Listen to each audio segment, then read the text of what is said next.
All right, well, this was kind of a new experience this year. We talked about it, and that is fungus gnats. And the gnats themselves, well, we had a bit of an infestation in the house, and that was annoying enough. I mean, in your mouth, in your nose, in your ears, in your eyes, they get just about everywhere, and it was horrible. But it turns out that was only half the problem. And this is, again, seed to supper keeps growing because this is not a problem I've experienced in the past. They killed my entire first crop of seedlings. And it wasn't the gnats themselves, it's the larva. And this became a huge problem. And the eggs are laid on top or near the top of the soil. They hatch, and the little larvae, they begin to feed, and they love those tender roots. So our problem became quite extensive. As you can see, we hung up these things all over the house trying to catch these gnats, and it really didn't seem to do any good. Well, as I began doing more and more research, and here's another one, well, it's because we weren't getting at the root cause of the problem. And there's several things you can do. As either before or if you ever see a problem, attack it quickly.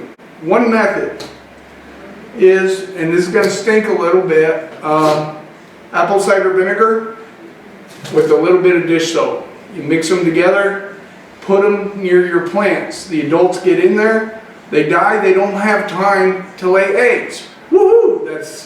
That's a win for you. You don't want them laying eggs in that soil. Another way, and I'm finding this relatively effective, is something this simple. It's a little sticky pad. It's covered in white right now. It'll come to you, you peel it off, and you see it's just like one of the name tags you might stick in the soil, and you drive it down in several of your plants in every area. And again, the goal is to get those adults before they have time to lay eggs. Meanwhile, can be somewhat effective. I'm a little questionable about using this. It's supposed to be safe. About using it on seedlings, I just don't know. So that's a personal choice. I made the choice that I've decided I want to try other methods.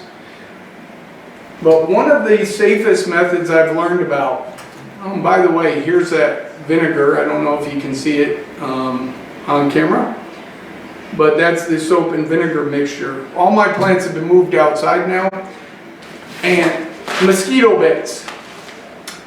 This is going to have all kinds of warnings if you look at the back. It's going to have all kinds of warnings. They're required to be there by law. So, but it is part of all. You can use this if you like organic gardening.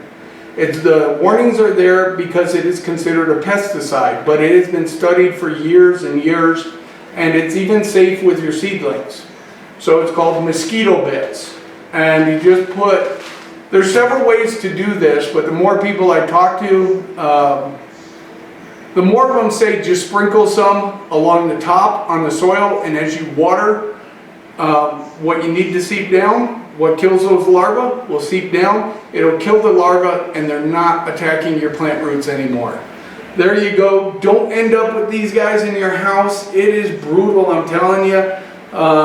You leave a glass of water out for 5 minutes and you're going to have 10 of them in your glass of water. So attack this problem. Learn, as I've been telling y'all, learn from my mistakes. Please don't let this happen to you. I must have got a bad batch of soil that was already infected because I've never seen anything like I saw this year. So thank you all for attending. We're just about at the end.